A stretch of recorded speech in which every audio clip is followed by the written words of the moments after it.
Carleton Hubbard's family came to the Roaring Fork Valley in 1885.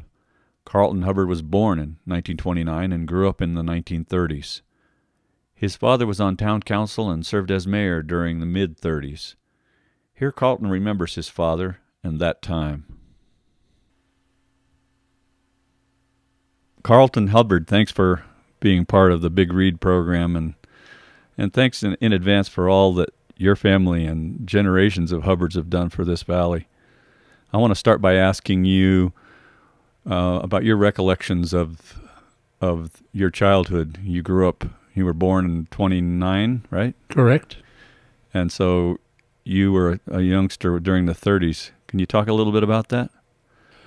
To me, growing up in Glenwood in the 30s as a young boy,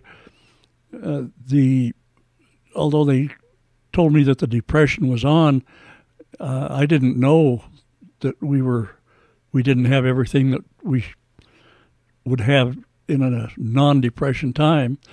We had food on the table at every meal, although sometimes it was a little different than what we have today.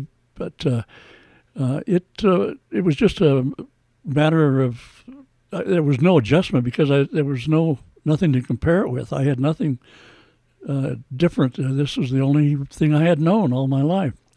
So when I was a youngster, my father had bought the Garfield County Abstract Company, and Mom worked for him as a secretary. And of course, after I was born, that changed a little bit. She had to stay home with me, but Dad not only ran the abstract office, but he was the welfare officer for Rio Blanco and Garfield County.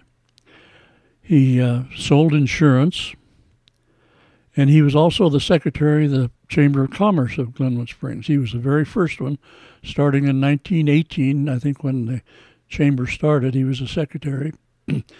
And his only pay was that the Chamber of Commerce paid him $15 a month, but that included that his office had to be used as the office of the Chamber of Commerce. He had to store all of the pamphlets and booklets that were given out to the public in his office, which was in the old Glenwood Hotel. So sometimes his office was not visited by attorneys or realtors who wanted abstract work, but from tourists coming into town who wanted information about where they could camp and various things like that. So he had a varied sources of income, but he needed it to get along. Yeah, you had to do a bunch of different things to make it all come together and feed your family, right? He sure did. You mentioned that he was a welfare officer.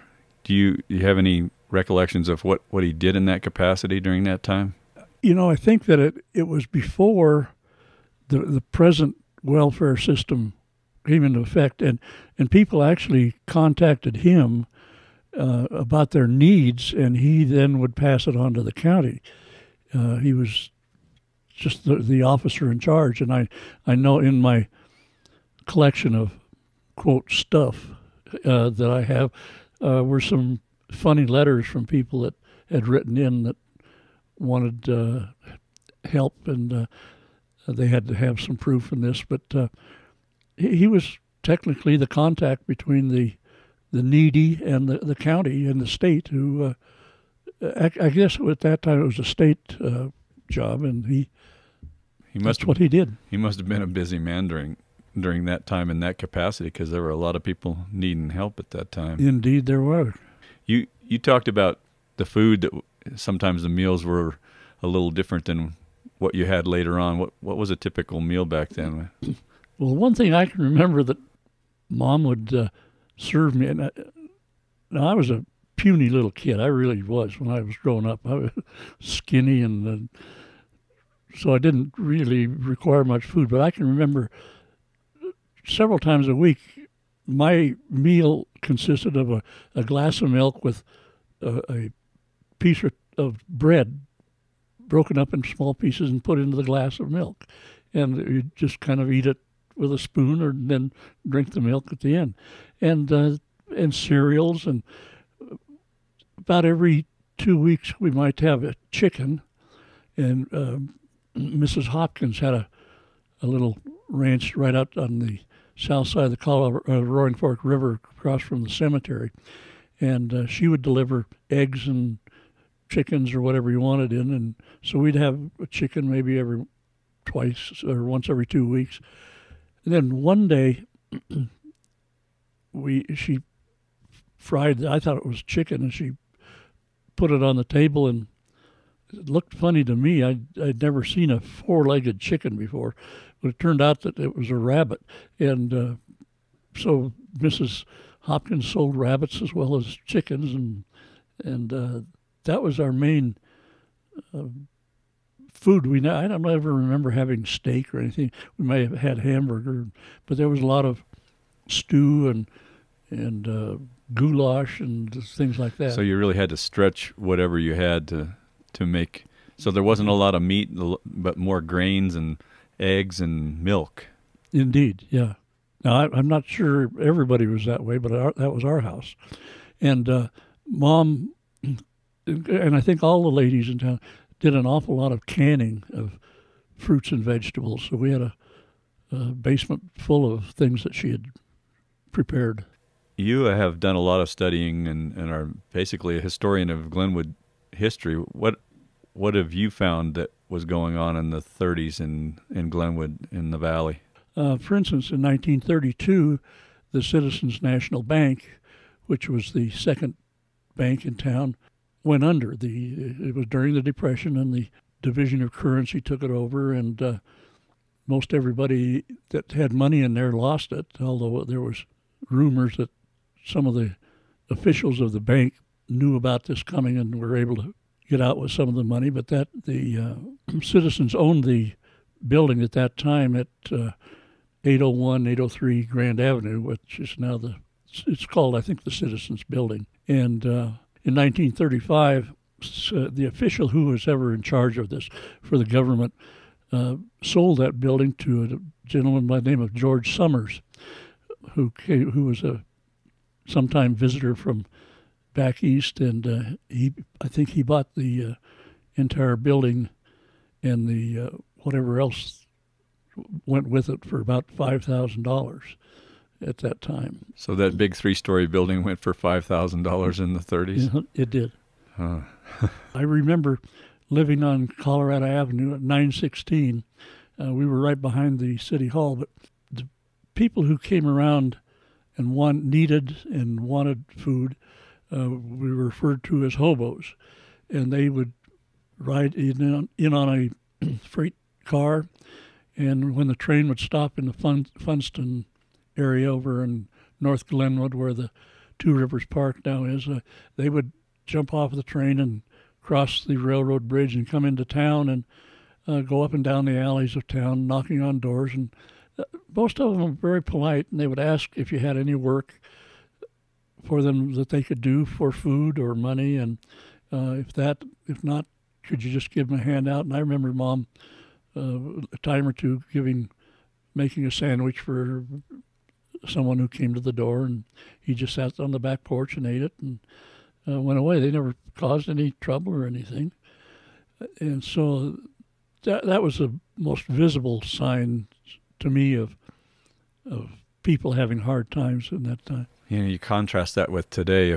If homeless people came up your alley and knocked on your back door, it would be a whole different scenario, I would think. Indeed. And it seems like today the mode of asking for handouts is standing at an intersection with a sign and asking for food or money or whatever.